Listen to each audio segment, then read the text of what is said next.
പവിത്രത്തിന്റെ പുതിയൊരു എപ്പിസോഡിലേക്ക് എല്ലാവർക്കും സ്വാഗതം. വീഡിയോ ആദ്യമായി കാണുകയാണെങ്കിൽ സപ്പോർട്ട് ചെയ്ത് സബ്സ്ക്രൈബ് ചെയ്ത് ലൈക്ക് ചെയ്യാൻ മറക്കല്ലേ.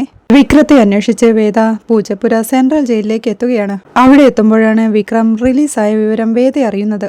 തിരിച്ചുള്ള യാത്രയിൽ അവൾ അച്ഛനെ വിളിച്ച് ഇക്കാര്യം ചോദിക്കുകയാ. വേദ വിളിക്കുമ്പോഴേക്കും അദ്ദേഹം താല്പര്യമില്ലാത്ത പോലെയാണ് സംസാരിക്കുന്നത്. അച്ഛന്റെ സ്വരം എന്താ വല്ലാതിരിക്കുന്നതെന്ന് വേദ ചോദിക്കേ, ഏയ് ഒന്നുമില്ല, നിന്റെ ജോലിയൊക്കെ എങ്ങനെ പോകുന്നുവെന്ന് അച്ഛനും ചോദിക്കുക. അതിന് മറുപടി പറയാതെ തനിക്ക് വിക്രം എവിടെയുണ്ടെന്ന് അറിയണമെന്ന് വേദയും. ആ ചോദ്യം കേൾക്കെ സേതുലക്ഷ്മി തന്നെ വിളിച്ച് പറഞ്ഞ കാര്യങ്ങളെല്ലാം ശങ്കരനാരായണൻ ഓർക്കുകയാണ്. അച്ഛന്റെ മറുപടിയൊന്നും കേൾക്കാഞ്ഞേ അലോ അച്ഛ കേൾക്കുന്നുണ്ടോ എന്ന് വേദ ചോദിക്കേ, അവനെ ഇനി കാണേണ്ടെന്നും അവനെ അവന്റെ പാട്ടിലേക്ക് വിട്ടേക്കെന്നും താനിത്തിരി തിരക്കിലാണെന്നും പറഞ്ഞ് അച്ഛൻ കോൾ വെക്കുകയാണ്. വിക്രത്തിന്റെ കൂടെ കടയിലേക്ക് എത്തിയിരിക്കുകയാണ് സുധാകര മാഷ്. വിക്രം അവിടെ പുറത്ത് വണ്ടിയിൽ വെയിറ്റ് ചെയ്യുമ്പോഴേക്കും മാഷ് കടയിലേക്ക് ചെന്ന് സാധനങ്ങൾ വാങ്ങിക്കുകയാണ്. കടക്കാരനും മാഷിനോടായി ചോദിക്കുന്നുണ്ട് വിക്രത്തിന് ജോലിയൊന്നും ആയില്ലേന്ന്. അല്ലെങ്കിലും കേസും കൂട്ടവുമായി ഒരിക്കൽ അകത്തു പോയാൽ പിന്നെ നിരപരാധിയാണെങ്കിലും ആരും ജോലി കൊടുക്കില്ല മാഷേ. പഴയ ചങ്ങാതി ശ്രീനിവാസനുമായി ഇപ്പോ ബന്ധമൊന്നും ഇല്ലെന്ന് അയാൾ ചോദിക്കേ, അയാൾ ഇപ്പോൾ ഡൽഹിയിലാണെന്നും അങ്ങനെ വിളിക്കാറില്ലെന്നും മാഷും പറയുന്നുണ്ട്. അപ്പോഴേക്കും ശ്രീകാന്ത് തന്റെ കാറിൽ വിക്രത്തിന്റെ അരിയിലേക്ക് വന്നിറങ്ങുന്നുണ്ട്. വിക്രം മൈൻഡ് ചെയ്യാതെ നിൽക്കുന്നതുകൊണ്ട്, എന്താടാ മനസ്സിലായില്ലേ നിനക്ക്? എന്റെ തന്ത പണിയും രാജിവെച്ച് നിന്നെ പുറത്തിറക്കിയത് കൊണ്ടാടാ, അല്ലെങ്കിൽ ജയിലിൽ തന്നെ നിന്നെ തീർത്തേനെ. അതിനുള്ള അവസരങ്ങളും ഉണ്ടാക്കി. അപ്പോഴെല്ലാം നീ രക്ഷപ്പെട്ടുകൊണ്ടേയിരുന്നു. ഒന്നോർത്ത അത് നന്നായി. ഇതിപ്പോ 1.5 കാലം വെച്ച് നിന്നെ താങ്ങി നടക്കുന്ന തന്തയുടെ മുമ്പിൽ വെച്ച് തന്നെ ആ കണക്കങ്ങ് തീർക്കാലോല്ലേ എന്ന് ശ്രീകാന്ത് പറയുന്നത് കേൾക്കെ വിക്രം സംശയത്തോടെ ശ്രീകാന്തിനെ ഒന്ന് നോക്കുകയാ. നോക്കണ്ട, ആളുണ്ട്, വേണ്ടത്ര ആളുണ്ടെന്ന് പറയുമ്പോഴേക്കും ശ്രീകാന്തിന്റെ ഗുണ്ടകൾ അങ്ങോട്ട് വരിക. ഏൽപ്പിച്ച കാര്യങ്ങൾ തീർത്തിട്ടേ അവര് പോവൂ എന്ന് ശ്രീകാന്ത് പറയേ, ആയിക്കോട്ടെ, എന്നെങ്കിലും വേദ തിരിച്ചെത്തിയിട്ട് നീയുമായി തീർക്കാൻ ഞാൻ മാറ്റിവെച്ചൊരു കണക്കുണ്ടായിരുന്നു. അതിപ്പോ നീ നേരത്തെ വന്നങ്ങ് വാങ്ങാൻ തീരുമാനിച്ചു എന്ന് പറഞ്ഞ് ശ്രീകാന്തിനെ അടിക്കാനായി തുടങ്ങുകയാ വിക്രം. അപ്പോഴേക്കും ശ്രീകാന്തിന്റെ ഗുണ്ടകൾ ഓടിയെത്തി വിക്രത്തെ പെരുമാറുന്നുണ്ട്. അത് കാണുന്ന കടക്കാരനും മാഷിനോടായി മോൻ വീണ്ടും തുടങ്ങിയല്ലോ മാഷെ എന്ന് പറയുമ്പോഴാണ് മാഷും അത് ശ്രദ്ധിക്കുന്നത്. പരിഭ്രമത്തോടെ മാഷ് അങ്ങോട്ട് ചെല്ലുമ്പോഴേക്കും വിക്രത്തെ എല്ലാവരും കൂടി നിലത്തിട്ട് ചവിട്ടി കൂട്ടുകയായിരുന്നു. അവനെയൊന്നും ചെയ്യില്ലെന്ന് പറഞ്ഞ മാഷ് അവരെ എതിർക്കാൻ നോക്കുന്നുണ്ടെങ്കിലും അച്ഛൻ പോ, ഇത് എനിക്കുള്ള പണിയാണെന്ന് വിക്രം വിളിച്ചു പറയുന്നുണ്ട്. എതിർക്കാൻ ചെന്ന മാഷിനെ ആ ഗുണ്ടകൾ അടിച്ചു വീഴ്ത്തുമ്പോഴേക്കും മാഷ് റോഡിലേക്ക് മലർന്നടിച്ചു വീഴുകയാ. അത് കണ്ട് വിക്രവും അവരെ തള്ളി മാറ്റി അച്ഛനെ പിടിച്ച് എഴുന്നേൽപ്പിക്കാൻ നേരം ഒരുത്തിനൊരു തടിക്കഷ്ണവുമായി വന്ന് വിക്രത്തിന്റെ പുറത്തിട്ടിടിക്കുകയാ. അവനെ ചവിട്ടി വീഴ്ത്തി അച്ഛനെ പിടിച്ച് എഴുന്നേൽപ്പിച്ച് വിക്രം ചെന്ന് അവരെ നേരിടുകയാ. അവരവിടുന്ന് ഓടിപ്പോകുമ്പോഴേക്കും വിക്രവും പുറകെ ഓടുന്നുണ്ട്. ആ സമയത്താണ് വേദ തന്റെ കാറിൽ അതുവഴി വരുന്നത്. ട്രാഫിക് സിഗ്നലിനായി വണ്ടി വെയിറ്റ് ചെയ്യുന്നതിനിടയിലാണ് വേദ ആ കാഴ്ച കാണുന്നത്. റോഡിൽ ഗുണ്ടകളുമായി അടിയുണ്ടാക്കുന്ന വിക്രത്തെ. പിന്നീട് കുറച്ച് പോലീസുകാരുമായി സാബു സാർ അങ്ങോട്ടെത്തുകയും വിക്രത്തെ പോലീസ് ജീപ്പിൽ പിടിച്ചുകൊണ്ട് പോവുകയും ചെയ്യുകയാ.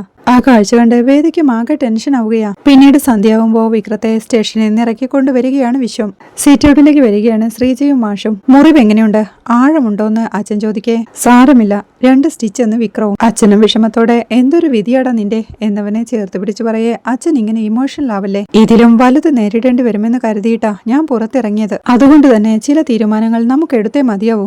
അച്ഛൻ വാ പറയാമെന്ന് പറഞ്ഞ് അച്ഛനെയും കൂട്ടി അകത്തേക്ക് പോവുകയാ വിക്രം. പിന്നീട് അവർ ഡൈനിങ് ടേബിളിലിരുന്ന് ചായ കുടിക്കുമ്പോൾ അച്ഛനെയും കൊണ്ട് മാറാനുള്ള തീരുമാനം വിക്രം അവരെ അറിയിക്കുകയാ. അത് കേട്ട് വിഷമത്തോടെ അപ്പുമോളും വിക്രത്തിന്റെ അരികിലേക്ക് ചെന്ന്, ചെറിയച്ഛൻ എന്തായി പറയുന്നത്, അച്ഛനെയും കൊണ്ട് എവിടേക്ക് പോവാനാ എന്ന് ചോദിക്കുന്നുണ്ട്. അതല്ലാതെ വേറെ വഴിയില്ല മോളെ എന്ന് വിക്രവും. 1-2 ഗുണ്ടകളും കുറച്ച് പോലീസുകാരും എന്തോ വിചാരിച്ച് ഇറങ്ങി തിരിച്ചു എന്ന് കരുതി ചെറിയച്ഛൻ ഓടിപ്പോവാൻ നോക്കുക, എങ്കിൽ പിന്നെ എവിടെ നിന്നാലും ഓടേണ്ടി വരില്ലേ എന്ന് അപ്പു ചോദിക്കുക. ശ്രീജയും പറയുന്നുണ്ട്, അപ്പു പറഞ്ഞതാ ശരി, എത്ര നാളെന്ന് വെച്ചാ ഇങ്ങനെ ഓടി ഒളിക്കുന്നത്? ഈ ഇൻസ്പെക്ടർക്ക് മുകളിലുള്ള ഉദ്യോഗസ്ഥരില്ലേ, നമുക്ക് കേസ് മൂവ് ചെയ്യാമെന്ന്.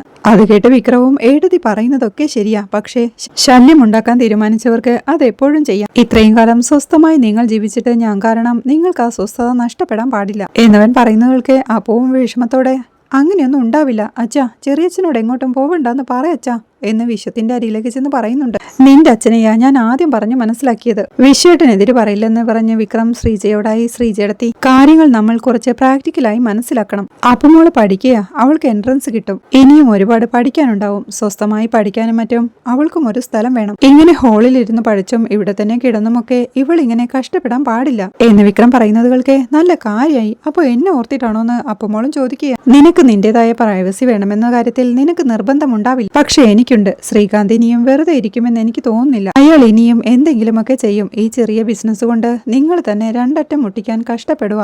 അതിന്റെ ഭാവിയെ ഇതൊന്നും ബാധിക്കാൻ പാടില്ല. ഇത്ര എത്തിയില്ലേ, അതിനിയും വളരണം. എന്റെ ഒരു കാര്യം കൊണ്ട് അതിനെന്തെങ്കിലും സംഭവിച്ചാൽ എനിക്കത് സഹിക്കാനാവില്ല. എനിക്ക് മാത്രമല്ല, എന്തെങ്കിലും ഒരിക്കൽ വേദ ഇതൊക്കെ അറിയുമ്പോൾ അവൾ എന്നോട് ചോദിക്കും, ഞാൻ എന്തേ ഇങ്ങനെ ഒരു തീരുമാനം എടുത്തില്ലെന്ന്. ഈ പരിസരത്തു നിന്ന് തന്നെ അല്പം മാറി മറ്റൊരു സ്ഥലം ഞാനും അച്ഛനും കണ്ടെത്തി അങ്ങോട്ട് മാറിക്കൊള്ളാം. ഇടയ്ക്കൊക്കെ നിങ്ങൾക്ക് അങ്ങോട്ട് വരാലോ, നിങ്ങൾക്ക് ഇങ്ങോട്ടും വരാം. നിങ്ങൾ ആരും എതിരു പറയരുത് എന്ന് വിക്രം പറയേ. പക്ഷെ ചെറിയച്ച എന്ന് വിഷമത്തോടെ അപ്പവും. അത് കണ്ട് മാഷും അപ്പോ ചെറിയച്ചൻ പറഞ്ഞതാ ശരി, അത് മതിയെന്ന് പറഞ്ഞ് അവിടുന്ന് പോകെ. ഞാൻ കുളിച്ചിട്ട് വരാമെന്ന് പറഞ്ഞ് വിക്രവും അവിടുന്ന് പോവുകയാണ്. അവർ പോയി കഴിയുമ്പോഴേക്കും അപ്പോ വിഷത്തോടായി. ഇത് കഷ്ടമാ കേട്ടോ അച്ഛാ, നമുക്കെല്ലാം പ്രശ്നമാവുമെന്ന് കരുതിയാ ചെറിയച്ചൻ ഇതിനെല്ലാം ഇറങ്ങി തിരിച്ചത് എന്ന് പറയേ. വിശ്വവും എഴുന്നേറ്റ് അപ്പുവിനെ ചേർത്തുപിടിച്ച്, അവൻ ഒരിക്കലും ആരുടെയും ബാധ്യതയായിട്ടില്ല മോളെ, എന്നും സ്വന്തം കാലിൽ ഒറ്റയ്ക്ക് നിന്നിട്ടേയുള്ളൂ. അങ്ങനെയൊരു തോന്നൽ നമ്മുടെ ആരുടെയെങ്കിലും ഉള്ളിൽ എപ്പോഴെങ്കിലും ഉണ്ടായിന്നറിഞ്ഞാൽ അവൻ അത് സഹിക്കില്ല. ആ അവസരം ചെറിയച്ചൻ മുൻകൂട്ടി ഒഴിവാക്കുന്നേയുള്ളൂ. എപ്പോഴും അടുത്തുണ്ടാവുമല്ലോ, അത് മതിയെന്ന് പറഞ്ഞ് വിശ്വം അവളെ ആശ്വസിപ്പിക്കുകയാ. അവിടെ വേദയും സിറ്റൗട്ടിലെ പടിക്കെട്ടിൽ ഗുണ്ടയായി വീണ്ടും വിക്രത്തെ കണ്ട കാര്യമോർത്ത് ടെൻഷനോടെ ഇരിപ്പ. വേദ, അതിനെപ്പറ്റി ഓർത്തിനി ടെൻഷൻ അടിച്ചിരുന്നിട്ട് എന്താ കാര്യം മോളെ എന്ന് സേതുലക്ഷ്മി ചോദിക്കുന്നുണ്ട്. അതല്ലമ്മേ, ഇത്രയും കാലം ജയിലിൽ കിടന്നിട്ടും ഒരു മാറ്റവുമില്ലാതെ തെരുവിൽ കിടന്ന് ഒരു ഗുണ്ടയെ പോലെ വിക്രം അടിയുണ്ടാക്കുന്നത് കണ്ടപ്പോ നമ്മൾ സങ്കടത്തോടെ പറയേ. അല്ലാതെ പിന്നെ മോൾ എന്താ കരുതിയത്? ജയിലിൽ വെച്ച് മാനസാന്തരം വന്ന് അയാള് വേറൊരു മനുഷ്യനായി മാറിയിട്ടുണ്ടാവുമെന്നോ? മോള് പറഞ്ഞുള്ള അറിവേ എനിക്ക് അയാളെ പറ്റിയുള്ളൂ. പക്ഷേ മോള് വിചാരിക്കുന്നത് പോലെ പൂർണ്ണമായി മാറാൻ അയാളെ കൊണ്ടാവുമെന്ന് ഞാൻ വിശ്വസിക്കുന്നില്ല. കുറച്ചു കാലം ഒപ്പമുള്ള ജീവിതത്തിൽ കണ്ടതാണ് ശരിയെന്ന് മോൾ ഉറപ്പിച്ചതാണെങ്കിലോ? ഗൗരി മോളോട് ഇതാണ് അച്ഛനെന്നും പറഞ്ഞ് മോൾക്ക് ആ ആളെ കാണിച്ചു കൊടുക്കാൻ പറ്റുമോ എന്ന് സേതുലക്ഷ്മി ചോദിക്കേ. പക്ഷേ അതല്ല യാഥാർത്ഥ്യം അമ്മേ എന്ന് വേദയും ചോദിക്കുന്നുണ്ട്. അവളുടെ കുഞ്ഞു മനസ്സിനെ എങ്ങനെ ബാധിക്കുമെന്ന് മോൾ ഒന്ന് ആലോചിച്ചു നോക്ക്. പോലീസുകാരന്റെ മകളാണെന്ന് അഭിമാനിച്ചു നടന്നവള് ജയിൽ പുള്ളിയുടെ മകളായിരുന്നു എന്ന സത്യം ഉൾക്കൊള്ളാനുള്ള മാനസികാവസ്ഥയിലാണോ അവള്? എന്ന് വെച്ച് ജീവിതകാലം മുഴുവൻ അവളോടത് പറയാതിരിക്കണം എന്നല്ല ഞാൻ പറഞ്ഞത്. അത് അവൾക്ക് ഉൾക്കൊള്ളാനുള്ള മെച്യൂരിറ്റി ആവുന്നവരെങ്കിലും അത് പറയാതിരിക്കുന്നതല്ലേ മോളെ നല്ലത്. ഞാൻ നിർബന്ധിക്കുകയല്ല, മോൾക്ക് എന്ത് വേണമെങ്കിലും തീരുമാനിക്കാം. പക്ഷേ ഈ സമയത്ത് ഇത് തരുൺ അറിയാതിരിക്കുന്നത് കൂടിയാണ് നല്ലതെന്ന് എനിക്ക് തോന്നുന്നു. വേറൊന്നുമല്ല, ഇത് മോള് പുറത്തു പറയുന്നതോടെ വിക്രവും ഇതറിയും. അയാളുടെ മകള് വേണമെന്ന് പറഞ്ഞ് തർക്കിക്കും. കേസ് കോടതിയിലാവും. നിയമപ്രകാരം ഇപ്പോഴും നീ അയാളുടെ ഭാര്യയാണ്. ആഴ്ചയിൽ 2 ദിവസമെങ്കിലും കുഞ്ഞ് അയാളോടൊപ്പം കഴിയട്ടെ എന്ന് കോടതി വിധിച്ചാൽ ഇങ്ങനെ അടിയും ബഹളവുമായി നടക്കുന്ന ഒരാളുടെ മകളായി അവളെ വളർത്താനാണോ നമ്മൾ ഇത്രയും കഷ്ടപ്പെട്ടത്, ഇത്രയും നുണകൾ പറഞ്ഞത് എന്ന് സേതുലക്ഷ്മി ചോദിക്കുന്നവൾക്ക് വേദ സങ്കടത്തോടെ പൊട്ടിക്കരയുകയാണ്. അവളെ ആശ്വസിപ്പിച്ച്, കരയില്ലേ മോളെ, എല്ലാം ശരിയാവും. തൽക്കാലം ഈ ജീവിതം ഇങ്ങനെ തന്നെ പോട്ടെ, ഒരു വഴി ഈശ്വരൻ കാണിച്ചു തരുമെന്ന് പറഞ്ഞ് സേതുലക്ഷ്മി അവിടെ നിന്ന് എഴുന്നേറ്റ് പോവുകയാ. പിറ്റേ ദിവസം രാവിലെ വീട്ടിലേക്ക് എത്തുന്ന തരുൺ മോളെ അന്വേഷിച്ച് വേദയുടെ റൂമിലേക്ക് ചെല്ലുമ്പോൾ മോൾ അവിടെ ഇല്ലായിരുന്നു. തരുൺ മോളെ വിളിക്കുന്ന ശബ്ദം കേട്ട് വേദയും ഉറക്കത്തിൽ നിന്ന് എഴുന്നേൽക്കുകയാ. പിന്നീടവൻ മോളെ അന്വേഷിച്ച് അമ്മയുടെ റൂമിലെത്തുമ്പോഴേക്കും അവളെ കുളിപ്പിക്കുകയായിരുന്നു സേതുലക്ഷ്മി. അച്ഛാ, അമ്മയോട് എനിക്ക് പാലുണ്ടാക്കി തരാൻ പറയോ എന്ന് ഗൗരിമോൾ വിളിച്ചു ചോദിക്കേ. അതിനെന്താ, അച്ഛനുണ്ടാക്കാലോ എന്ന് പറഞ്ഞ് തരുൺ കിച്ചണിലേക്ക് പോവുകയാ. ഗൗരിമോളുടെ തലതുവർത്തിക്കൊണ്ട് സേതുലക്ഷ്മിയും ഗൗരിമോളോടായി, അച്ഛമ്മ ഒരു കാര്യം ചോദിക്കട്ടെ, മോൾക്ക് അച്ഛനെയാണോ അമ്മയാണോ കൂടുതൽ ഇഷ്ടമെന്ന് ചോദിക്കുന്നുണ്ട്. രണ്ടുപേരെയും എന്ന് ഗൗരിയും. എന്നാലും എന്ന് സേതുലക്ഷ്മി വീണ്ടും ചോദിക്കേ. അച്ഛൻ ഫോൺ തരാത്തപ്പോ അമ്മേനെ, ബോറടിച്ചിരിക്കുമ്പോ ഹോംവർക്ക് എഴുതാൻ പറയുമ്പോ അച്ഛനെ എന്നവൾ പറയുന്നതൾക്ക് ആഹാ അമ്പടി കള്ളിപ്പെണ്ണെ എന്ന് പറഞ്ഞവളുടെ തല തോർത്തി കൊടുക്കുകയാ സേതുലക്ഷ്മി. തരുൺ കിച്ചണിൽ ചെന്ന് പാല് തിളപ്പിക്കുമ്പോഴേക്കും താനുണ്ടാക്കാമായിരുന്നല്ലോ എന്ന് ചോദിച്ച് ജോലിക്കാരി അങ്ങോട്ട് വരുന്നുണ്ട്. ഗൗരിമോൾക്കുള്ള പാല് തണുപ്പിക്കാനായി പറഞ്ഞ് തനിക്കൊരു ഗ്ലാസ് ചായയുമായി തരുൺ ഹാളിലേക്ക് പോവുകയാ. ഗൗരിമോളെയും കൊണ്ട് ഹാളിലെത്തുന്ന സേതുലക്ഷ്മിയും അവളുടെ തല തുവർത്തി കൊടുത്തുകൊണ്ടിരിപ്പാ. ചായ കുടിച്ച് സോഫയിലേക്ക് ഇരുന്നുകൊണ്ട് തരുണം വേദയെ വിളിക്കുന്നുണ്ട്. വേദ അങ്ങോട്ട് വരുമ്പോഴേക്കും അമ്മേ, നമുക്ക് കുറച്ചു കാലം നാട്ടിലേക്ക് മാറി നിന്നാലോ എന്ന് തരുൺ ചോദിക്കുക. അതുകൾക്ക് പരിഭ്രമത്തോടെ വേദിയൊന്നു നോക്കി, തിരുവനന്തപുരത്ത് വീട്ടിലേക്കോ എന്ന് സേതുലക്ഷ്മി ചോദിക്കുന്നു. അതെ, ഏതായാലും അത് അടഞ്ഞു കിടക്കുകയല്ലേ, ശരിക്കും ഒരു ചേഞ്ചുമാവും എന്നവൻ പറയേ. അതേതാ വേറെ വീട് എന്ന് ഗൗരിയും ചോദിക്കുക. അതോ, അങ്ങനെയൊരു വീടുണ്ട്, മോള് കാണാത്ത വീട്, അവളുടെ അച്ചാച്ചന്റെ വീടാ. ഇനി കുറെ കാലം മോൾ അവിടെയാണ് താമസിക്കാനും പഠിക്കാനും ഒക്കെ പോകുന്നത് എന്ന് തരുൺ പറയുന്നതുകൾക്ക്. അവിടെയോ? അപ്പോ നിങ്ങളോ, നിങ്ങളുടെ ജോലിയോ എന്ന് സേതുലക്ഷ്മിയും ചോദിക്കുക. ജോലി ഇവിടെ തന്നെയാ, ഞങ്ങൾ രണ്ടാളും ആഴ്ചയിലൊരിക്കൽ അവിടെ വന്ന് കണ്ടാ പോരെ എന്ന് തരുൺ ചോദിക്കേ. അവിടെയാകെ താറുമാറായി കിടക്കുകയല്ലേ എന്ന് സേതുലക്ഷ്മിയും. അവിടുത്തെ പണിയൊക്കെ തുടങ്ങിയമ്മേ, നമ്മൾ ചെല്ലുമ്പോഴേക്കും എല്ലാം വൃത്തിയാക്കി വെച്ചിട്ടുണ്ടാവും, പോരെ എന്ന് തരുൺ ചോദിക്കുമ്പോഴേക്കും ഗൗരിയും സന്തോഷത്തോടെ പറയുന്നുണ്ട്. ഹായ്, ഇനി മുതൽ ഗൗരിമോൾ അവിടെയാണോ പഠിക്കാന്ന്? എന്താ അതുപോലെ എന്ന് തരുൺ ചോദിക്കേ. അച്ഛനും അമ്മയും കൂടെ വേണം എന്നവൾ പറയേ. നോക്കാമെന്ന് പറഞ്ഞ് തരുൺ അവിടുന്ന് പോവുക. ഗൗരിയെ പാല് കുടിപ്പിക്കുകയായിരുന്ന സേതുലക്ഷ്മിയും ടെൻഷനോടെ നിൽക്കുന്ന വേദയെ ശ്രദ്ധിച്ച് ജോലിക്കാരിയോട് വേദയ്ക്ക് പാല് കൊടുക്കാനായി പറഞ്ഞേൽപ്പിച്ച് വേദയെ വിളിച്ച് റൂമിലേക്ക് കൊണ്ടുപോയി ഡോർ അടച്ച് വേദയോടായി മോൾ എന്തെങ്കിലും അവനോട് സൂചിപ്പിച്ചിരുന്നോ എന്ന് ചോദിക്കേ ഇല്ല, ഞാനൊന്നും പറഞ്ഞിട്ടില്ലെന്ന് വേദയും. പിന്നെ എന്താണാവോ ഇത്രയും കാലം തോന്നാത്തൊരു തോന്നൽ അവൻ ഇപ്പൊ തോന്നാൻ? ഇനി മോള് തിരുവനന്തപുരത്തേക്ക് പോയത് വല്ലതും അവൻ അറിയാമോ എന്ന് സേതുലക്ഷ്മി ചോദിക്കേ ഇല്ല, ഒരു ഒഫീഷ്യൽ ട്രിപ്പ് ഉണ്ടെന്ന് മാത്രമേ അറിയൂ എന്ന് വേദയും. പോലീസ് അല്ലേ, ആരെങ്കിലും മുഖേന അവനത് അറിഞ്ഞു കാണുമെന്നോ എന്ന് സേതുലക്ഷ്മി പറയേ അങ്ങനെ അറിയേണ്ട കാര്യമൊന്നും ഇല്ലെന്ന് വേദയും. മോളുടെ തിരുവനന്തപുരത്തെ വെയർഅബൌട്ട്സിനെ പറ്റി അവൻ എന്തെങ്കിലും സൂചനയുണ്ടോ എന്ന് സേതുലക്ഷ്മി ചോദിക്കേ ഇല്ലമ്മേ, എന്താ അങ്ങനെ ചോദിച്ചെന്ന് വേദയും ചോദിക്കുന്നു. നമ്മൾ അവനീന്ന് ഒളിപ്പിച്ചു വെച്ച കാര്യങ്ങൾ ഏതെങ്കിലും തരത്തിൽ അവൻ അറിഞ്ഞിരിക്കാൻ സാധ്യതയുണ്ടോ എന്നൊരു തോന്നല്. അമ്മയ്ക്ക് എങ്ങനെ സംശയം തോന്നാൻ കാരണം എന്ന് വേദയും ചോദിക്കുക. കാരണമൊന്നുമില്ല, ഉള്ളിൽ കള്ളത്തരമുള്ളത് കൊണ്ട് നമുക്ക് അങ്ങനെയൊക്കെ തോന്നുന്നതുമാകാം. അങ്ങോട്ട് പോകുന്നതിന് മോൾക്ക് പേടിയൊന്നുമില്ലല്ലോ എന്ന് സേതുലക്ഷ്മിയും ചോദിക്കുക. ജോലിയുടെ ഭാഗമായി അങ്ങോട്ടൊരു ട്രാൻസ്ഫർ ഉണ്ടായാൽ എനിക്ക് പോയല്ലേ പറ്റൂ. എന്നെങ്കിലും ഒരിക്കൽ ആ നഗരത്തിലേക്ക് തിരിച്ചു ചെല്ലണമെന്ന് എനിക്കറിയാമായിരുന്നു. ബാക്കിയുള്ള ചില കണക്കുകൾ അവിടെ ഇട്ടിട്ട് മടങ്ങിയതല്ലേ ഞാൻ. അത് പക്ഷേ മോള് വലുതായി അവൾക്ക് പ്രായപൂർത്തിയായിട്ട് മതിയെന്നാ വിചാരിച്ചിരുന്നത്. ഇതിപ്പോ നേരത്തെ ആയിപ്പോയി. അതിന്റെ ഒരു മരവിപ്പേയുള്ളൂ. എന്തൊക്കെയാണോ നമ്മൾ ഇത്രയും കാലം മോളിൽ നിന്നും തരുണിൽ നിന്നും മറച്ചു പിടിച്ചത് അത് അവരെ തേടി വരികയാണോ എന്ന് തോന്നുകയാണ് എനിക്ക്. ഒരൊഴുക്കിൽ അങ്ങ് ഒഴുകാൻ തുടങ്ങിയതല്ലേ അമ്മേ. ചെന്നെത്തേണ്ടത് എവിടെയാണോ അവിടെ തന്നെ അത് എത്തിക്കോളും എന്ന് വേദയും പറയുക. അവിടെ വിക്രവും അച്ഛനെയും കൂട്ടി പുതിയ വീട്ടിലേക്ക് താമസം മാറാനായി ഇറങ്ങുകയാണ്. വിഷുവും ശ്രീജയും അപ്പുമോളും എല്ലാം അവരെ സങ്കടത്തോടെ കരഞ്ഞുകൊണ്ട് യാത്രയാക്കുകയാണ്. അവിടെ തരുണും കൂട്ടരും തിരുവനന്തപുരത്തേക്കുള്ള വീട്ടിലെ യാത്രയിലായിരുന്നു. പുറകിലെ സീറ്റിൽ ടെൻഷനോടെ ഇരിക്കുന്ന വേദയെ മിററിലൂടെ ഒന്ന് ശ്രദ്ധിച്ച് തരുണും ചോദിക്കുന്നുണ്ട്. പുറപ്പെടുമ്പോഴേ ശ്രദ്ധിച്ചതാ, എന്തു പറ്റി നിങ്ങൾക്കെല്ലാവർക്കും? എന്തെങ്കിലും അസുഖമുണ്ടോന്ന്? അത് കേട്ട് സേതുലക്ഷ്മിയും ഇല്ല, എന്നെയും മോളെയും അവിടെയാക്കി തിരിച്ചു വരുന്നതിൽ വേദിക്കൊരു ചെറിയ ടെൻഷൻ. അതാ. അത് ശ്രദ്ധിച്ച് തരുണം മോൾ ഒറ്റയ്ക്കല്ലല്ലോ, അമ്മയുമില്ലേ. ചിലർ ഈ പ്രായത്തിൽ കുഞ്ഞുങ്ങളെ ബോർഡിങ്ങിൽ വരെ ആക്കും. എന്നിട്ടാണോ എന്ന് തരുൺ ചോദിക്കുന്നയാൾക്ക് എനിക്ക് ഇഷ്ടം അവിടെ നിൽക്കാൻ എന്ന് ഗൗരിയും വിളിച്ചു പറയുന്നുണ്ട്. കണ്ടില്ലേ, അത്രയുള്ളൂ എന്നൊരു ചിരിയോടെ തരുണും പറയും. വിക്രം അപ്പോഴേക്കും മാഷിനെയും കൊണ്ട് വാടക വീട്ടിലേക്ക് എത്തുകയാ. ആ വീടിന്റെ ഓണർ അവരെ കണ്ട് സന്തോഷത്തോടെ ഇറങ്ങി വന്ന് അവരെ സ്വീകരിച്ച് തന്റെ മോളെ വിളിച്ച് മാഷിനെയും വിക്രത്തെയും പരിചയപ്പെടുത്തുകയാ. സാധനങ്ങളൊക്കെ എടുക്കാനായി അയാൾ പറയുമ്പോഴേക്കും പറയത്തക്ക സാധനങ്ങളില്ലെന്നും 1-2 പെട്ടികളെയുള്ളൂവെന്നും വീട്ടാവശ്യത്തിനുള്ളതൊക്കെ ഇനി വാങ്ങണമെന്ന് മാഷും പറയുന്നുണ്ട്. മാഷ് വീടിനകത്തേക്കുള്ള വഴി ചോദിക്കുമ്പോഴേക്കും ഒരു വീട് തന്നെയാണെന്നും 2 ഭാഗങ്ങളുണ്ടെന്നും നടുവിലെ വാതിൽ പൂട്ടിയാൽ അപ്പുറത്ത് നിങ്ങളുടെ വീടായെന്നും ഇപ്പുറത്ത് ഞങ്ങളുടെ വീടാണെന്നും ഓണർ പറയുന്നത് കേൾക്കെ എങ്കിൽ ഞങ്ങൾ പുറകിലൂടെ വരാമെന്ന് വിക്രം പറയുന്നുണ്ട്. വേണ്ട, ഇതിലെ തന്നെ കയറിക്കോളൂ എന്ന് പറഞ്ഞ് അവരെ മുൻവാതിലിലൂടെ വീട്ടിലേക്ക് കയറ്റുകയാണ് ഓണർ. മാഷും വിക്രവും വീടിനകത്ത് കയറി നോക്കുമ്പോഴേക്കും ഓണറും അങ്ങോട്ട് വന്ന് അത്യാവശ്യം വീട്ടു സാധനങ്ങളൊക്കെ ഇവിടെ തന്നെയുണ്ട്, ആവശ്യമുള്ളത് മാത്രം വാങ്ങിയാൽ മതിയെന്ന് പറയേ വിക്രം ചിരിയോടെ ചുറ്റുപാടും നോക്കുമ്പോഴാണ് ഓണറുടെ മകളും വിക്രത്തെ ശ്രദ്ധിക്കുന്നത്.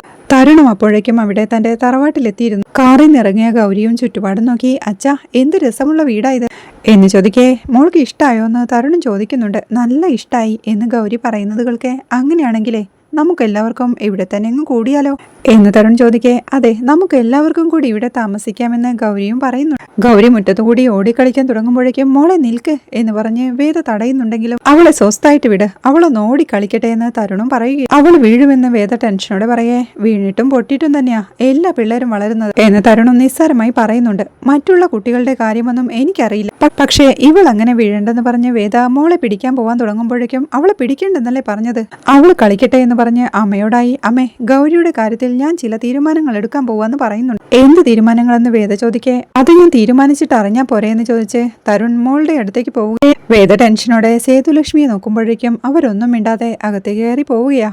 വേദയും അവരുടെ പുറകെ ചെന്ന് അമ്മ എന്താ ഒന്നും മിണ്ടാഞ്ഞത് എന്ന് ചോദിക്കേ ഞാൻ എന്തോ മിണ്ടാന മോളെ എന്ന് സേതുലക്ഷ്മിയും ചോദിക്കുന്നുണ്ട്. വന്ന് എന്റെ കുഞ്ഞിന്റെ കാര്യത്തിൽ എനിക്കൊരു തീരുമാനവും എടുക്കാൻ പറ്റില്ലെന്നായോ അമ്മേ അതെന്റെ മകളാണ്, എന്റെ മാത്രം മകള് എന്ന് വേദ പറയേ സേതുലക്ഷ്മിയും ബയോളജിക്കലി നീ പറഞ്ഞത് ശരിയാണ്, പക്ഷെ ആ കുഞ്ഞിനോട് ഇപ്പോഴത്തെ അവസ്ഥയിൽ തരുൺ അവളുടെ അച്ഛനല്ലെന്ന് പറയാൻ പറ്റുമോ? അവൾ അത് അംഗീകരിക്കുമെന്ന് തോന്നുന്നുണ്ടോ? തരുൺ അത് എങ്ങനെ എടുക്കുമെന്ന് ആലോചിച്ചിട്ടുണ്ടോ എന്നൊക്കെ സേതുലക്ഷ്മി ചോദിക്കുന്നവൾക്കെ അപ്പോൾ എന്റെ കുഞ്ഞിന്റെ കാര്യത്തിൽ ഇനി മറ്റുള്ളവർ പറയുന്നത് അനുസരിക്കുകയേ നിവൃത്തിയുള്ളൂ, അതാണോ അമ്മ പറഞ്ഞു വരുന്നത് എന്ന് വേദയും ചോദിക്കും. നീ ഇപ്പോൾ കാര്യങ്ങൾ കാണുന്നത് എന്റേത് നിന്റേത് എന്ന നിലയിലാണ്. ചിലപ്പോൾ തരുണിന്റെ തീരുമാനങ്ങളെ നിനക്ക് അംഗീകരിക്കാൻ പറ്റാത്തത് അതുകൊണ്ടും കൂടിയാണെങ്കിലോ? ഞാൻ നിന്നോട് അവൻ പറയുന്നതെല്ലാം ശരിവെച്ച് കൊടുക്കണമെന്നല്ല പറയുന്നത്, പക്ഷെ ഈ കാര്യത്തിൽ അവൻ ചെയ്തത് മുമ്പൊരിക്കൽ നീ ചെയ്ത അതേ ശരി തന്നെയല്ലേ മോളെ? രാധികയും കുഞ്ഞും ഇല്ലാതായപ്പോ ഗൗരിയെ നീ എന്നെ ഏൽപ്പിച്ചത് തരുണിനോടുള്ള സഹാനുഭൂതി കൊണ്ടൊന്നും അല്ലല്ലോ. അന്ന് നിന്റെ പുറകെയായിരുന്നു ശത്രുക്കൾ. അന്ന് ഗൗരിമോളെ രക്ഷിക്കാൻ നീ എന്തും ചെയ്യുമെന്ന നിലയിലായിരുന്നു. ഇപ്പോ തരുൺ അങ്ങനെ ഒരു അവസ്ഥയിലാണ്. അവനോട് ശത്രുതയുള്ളവരുടെ കയ്യിൽ നിന്ന് ഗൗരിമോളെ രക്ഷിക്കാൻ ഇതാണ് ഏറ്റവും നല്ല മാർഗമെന്ന് അവന് തോന്നുന്നുണ്ടെങ്കിലോ? ഒരിക്കൽ നീ ചെയ്ത ശരി തന്നെയല്ലേ മോളെ അവൻ ഇപ്പോ ചെയ്യുന്നത് എന്ന് സേതുലക്ഷ്മി ചോദിക്കേ, അമ്മയുടെ ആർഗ്യുമെന്റ് എനിക്ക് മനസ്സിലാവുന്നുണ്ട്. പക്ഷെ അമ്മ വിചാരിക്കുന്നത് പോലെ അത്ര സിമ്പിൾ അല്ല കാര്യങ്ങൾ. തമിഴ്നാട്ടിലേക്ക് പോണമെന്ന് ദില്ലിയിൽ വെച്ച് പറഞ്ഞപ്പോ ഞാൻ എതിർത്തോ? ഇല്ലല്ലോ. ഇതല്ല, തിരുവനന്തപുരമാണ് ഗൗരിയുടെ അച്ഛന്റെ നാട്. വിക്രം ഇപ്പോ പുറത്തുണ്ട്. ഉറപ്പായിട്ടും എന്റെ ആങ്ങള ശ്രീകാന്ത് കാര്യങ്ങൾ അറിയിക്കും. ഞാൻ ഗർഭിണിയായിരുന്നുവെന്നും ഒരു കുഞ്ഞിനെ പ്രസവിച്ചിട്ടുണ്ടായിരുന്നുവെന്നും അറിഞ്ഞാൽ വിക്രം അന്വേഷിക്കാതിരിക്കുമെന്ന് തോന്നുന്നുണ്ടോ എന്നവളുടെ ചോദ്യം കേൾക്കെ സേതുലക്ഷ്മി ചിരിക്കുകയാ. എന്താ അമ്മ ചിരിച്ചത് എന്ന് വേദ ചോദിക്കേ, മോളെ മക്കളെ കുറിച്ചുള്ള ആദ്യ തുടങ്ങിയാൽ എല്ലാ അമ്മമാരും ഇങ്ങനെയാ. അതിനിയിപ്പോ എത്ര വലിയ കളക്ടർ ആണെങ്കിലും ആരന്വേഷിച്ചാലും ആശുപത്രി രേഖകളിൽ ഇവൾ തരുണിന്റെയും രാധികയുടെയും കുഞ്ഞല്ലേ. നിന്റെ സഹോദരനോ വിക്രമോ ആര് വേണമെങ്കിലും അന്വേഷിച്ചോട്ടെ. പരമാവധി അവർക്ക് ചോദിക്കാൻ പറ്റുക നീ എന്തിനീ വീട്ടിൽ ആ കുഞ്ഞിന്റെ വളർത്തമ്മയായി വന്നു എന്നല്ലേ. അതിനുള്ളൊരു ഉത്തരം നമ്മൾ കണ്ടെത്തിയ പോരെ എന്ന് സേതുലക്ഷ്മി ചോദിക്കേ, അപ്പോ ഞാൻ ജീവിതകാലം മുഴുവൻ ഗൗരിയുടെ വളർത്തമ്മയായി കഴിയണമെന്നാണോ എന്ന് വേദയും സങ്കടത്തോടെ ചോദിക്കും. അങ്ങനെയാണോ നമ്മൾ ഗൗരി മോളെ പഠിപ്പിച്ചിരിക്കുന്നത്? രാധികയുടെ എല്ലാ ഓർമ്മകളും ഒരു കുഞ്ഞു ഫോട്ടോ പോലും തരുൺ എടുത്തു കളഞ്ഞത് അമ്മയെന്ന നിന്റെ സ്ഥാനം നഷ്ടപ്പെടാതിരിക്കാൻ വേണ്ടിയല്ലേ. അത് ഞാൻ അവനെ കൊണ്ട് ചെയ്യിച്ചത് നിനക്ക് വേണ്ടിയല്ലേ വേദ. നോക്ക്, നീ കൂടുതൽ ചിന്തിച്ച് കാര്യങ്ങളെല്ലാം കോംപ്ലിക്കേറ്റഡ് ആക്കരുത്. രേഖകളിൽ എന്താണെങ്കിലും പുറം ലോകത്തിന് ഗൗരി നിന്റെ കുഞ്ഞാണ്. ആ കുഞ്ഞ് നിന്റെ മാത്രമാണെന്ന് അവളെ ബോധ്യപ്പെടുത്താൻ പറ്റുന്ന കാലം വരെയെങ്കിലും ഈ ഡിലെമ്മ നമ്മൾ സഹിച്ചേ പറ്റൂ മോളെ. സ്വന്തമല്ലാത്ത ചോരയ്ക്ക് വേണ്ടി എന്റെ മകൻ ജീവിതം ഒഴിഞ്ഞു വെക്കുന്നില്ലേ? അതെങ്കിലും എല്ലാം അറിയാവുന്ന നമ്മൾ മനസ്സിലാക്കണ്ടേ മോളെ. എല്ലാം ശരിയാവും. സമയം അതുമാത്രമാണ് കാര്യങ്ങൾ തീരുമാനിക്കുന്നത്. ധൈര്യമായിട്ടിരിക്കെന്ന് പറഞ്ഞ് സേതുലക്ഷ്മി അവിടുന്ന് പോവുകയാണ്. പുതിയ വാടക വീട്ടിൽ വിക്രം അടുക്കളയിൽ ജോലിയിലായിരിക്കുമ്പോഴാണ് ആ പെൺകുട്ടി ജനലിലൂടെ വിളിച്ച് ഹലോ ഇങ്ങോട്ടേക്കൊന്ന് വരുമെന്ന് ചോദിക്കുന്നത്. വിക്രം അങ്ങോട്ട് ചെല്ലുമ്പോഴേക്കും ഈ ഡോർ ഒന്ന് തുറക്കുമെന്ന് അവളും. വിക്രം ഡോർ തുറന്നു കൊടുക്കുമ്പോഴേക്കും അവൾ പുറത്തോട്ട് ഇറങ്ങി വന്ന് അടുക്കള പണിയായിരുന്നു എന്ന് ചോദിക്കുന്നുണ്ട്. അതെ, ഇത്തിരി ഉപ്പുമാവ് ഉണ്ടാക്കുകയായിരുന്നു എന്ന് വിക്രം. പാത്രങ്ങൾ എന്തെങ്കിലും വേണോന്ന് അവൾ ചോദിക്കേ, ഇവിടെ ഉണ്ടല്ലോ അത്യാവശ്യത്തിന്, ബാക്കി വൈകിട്ട് പുറത്തു പോയി വാങ്ങിക്കാമെന്ന് വിക്രവും പറയുന്നു. അവൾ താനുണ്ടാക്കിയ കടലക്കറി കൊടുത്ത് ഇത്തിരി കടലക്കറിയാ ഉപ്പുമാവിന്റെ കൂടെ നല്ലതാ എന്ന് പറയേ, അയ്യോ ഇതിന്റെ ഒന്നും ആവശ്യമില്ലായിരുന്നല്ലോ എന്ന് വിക്രവും. അതെ, ഇത് എല്ലാ ദിവസവും ഉണ്ടാവില്ല, ഇന്ന് വന്നു കയറിയ ദിവസമല്ലേ, അതുകൊണ്ടാണെന്ന് അവളും. അവനത് വാങ്ങുമ്പോഴേക്കും അവൾ സ്വയം പരിചയപ്പെടുത്തുകയാ, ഞാൻ ആത്മജ, ആമി എന്ന് വിളിക്കും. ഞാൻ വിക്രം എന്ന് പറഞ്ഞ് വിക്രം തന്നെയും പരിചയപ്പെടുത്തുന്നുണ്ട്. നിങ്ങൾ എനിക്കറിയാം, നിങ്ങൾ വളരെ ഫേമസ് അല്ലേ എന്നവൾ പറയുന്നത് കേൾക്കെ വിക്രത്തിന്റെ മുഖം വാടുകയാ. അത് ശ്രദ്ധിച്ചവളും അയ്യോ ഞാൻ മോശം അർത്ഥത്തിലല്ല പറഞ്ഞത്, ചെയ്യാത്ത കുറ്റത്തിന് 4-5 കൊല്ലം അകത്ത് കിടന്ന ഒരാളല്ലേ, അതിന്റെ ഒരു സെന്റിമെന്റൽ ഇമേജ് ഉണ്ടല്ലോ, അതാ ഞാൻ ഉദ്ദേശിച്ചത്. പിന്നെ ഈ ഓൺലൈൻ മീഡിയാസ് വന്നതിനു ശേഷം എല്ലാം ന്യൂസ് അല്ലേ. സോറിട്ടോ, ഞാൻ അങ്ങനെ സങ്കടം വരുന്ന കാര്യങ്ങൾ വീണ്ടും ഓർമ്മിപ്പിക്കാൻ വേണ്ടി പറഞ്ഞതല്ല എന്ന് ആത്മജ പറയേ. എന്റെ ജീവിതം അങ്ങനെ പുറത്തുനിന്ന് ആരും വന്ന് ഓർമ്മിപ്പിക്കേണ്ട കാര്യമില്ല കുട്ടി. എല്ലാ കാര്യങ്ങൾക്കും നല്ല തെളിച്ചമാ, ഒന്നും പ്രത്യേകിച്ച് ഓർമ്മിപ്പിക്കേണ്ട കാര്യമൊന്നുമില്ല എന്നവൻ പറയേ. ഞാൻ ഡാർക്കാക്കിയല്ലേ എന്ന് അവളും ചോദിക്കുന്നു. എന്ന് ചോദിച്ചാ കുറച്ച് എന്ന് വിക്രം ശരിയോടെ പറയേ. തുറന്നു പറഞ്ഞതിന് നന്ദി, ഇനി ശ്രദ്ധിച്ചോളാമെന്ന് ആത്മജ പറയുമ്പോഴേക്കും ഒരു ഓട്ടോയിൽ സാധനം വാങ്ങിച്ചുകൊണ്ട് അവളുടെ അച്ഛനും മാഷും അങ്ങോട്ട് വരിക. വിക്രം പോയി സാധനങ്ങൾ എടുത്തുകൊണ്ടുവന്ന് സിറ്റൗട്ടിലേക്ക് വെക്കുമ്പോഴേക്കും നീയാണോ ഈ വാതിൽ തുറന്നേ എന്ന് ആത്മജയോട് അവളുടെ അച്ഛൻ ചോദിക്കുന്നുണ്ട്. എന്ത് എന്ന് അവൾ ചോദിക്കേ. ഇതിങ്ങനെ എപ്പോഴും തുറന്നിട്ടാൽ അവർക്കൊരു പ്രൈവസി വേണ്ടേ എന്ന് അച്ഛനും. അയ്യോ അടച്ചിട്ടിരിക്കുകയായിരുന്നു, ഇപ്പൊ ഈ കുട്ടി എന്തോ കറി തരാൻ വേണ്ടി വിളിച്ചപ്പോ ഞാൻ തുറന്നതാന്ന് വിക്രം പറയുന്നു. കുട്ടിയല്ല ആത്മജ, വേണമെങ്കിൽ ആമീന്ന് വിളിച്ചോ.